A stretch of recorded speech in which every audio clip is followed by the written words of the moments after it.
Welcome to Guide Guru. We hope this video helps. You start by making sure you have an administrator account and a recent backup. This prevents data loss while repairing security. Once done, open Settings, go to Privacy and Security and launch Windows Security. This is where you'll act. Make sure Windows Update has installed pending patches, then reboot to apply them. Now, run a quick scan in Virus and Threat Protection to identify urgent threats. If issues appear, quarantine immediately, because removing active malware prevents interference with later repair steps.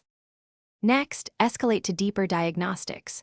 Run a full scan in Windows Security, then schedule Microsoft Defender offline to catch rootkit-level problems. That requires a reboot and can remove threats normal scans miss.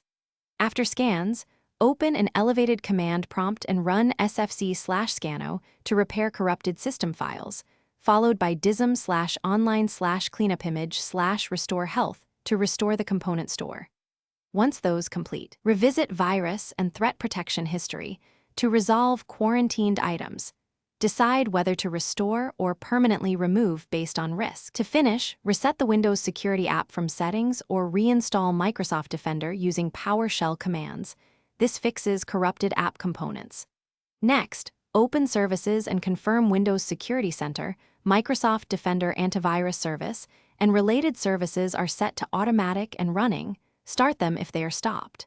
Reboot once more, then verify the protection status reads active. If issues persist, perform a clean boot to isolate third-party conflicts. This troubleshooting step quickly reveals whether another app is disabling or interfering with Windows security. Thanks for watching. Consider subscribing if we helped you today.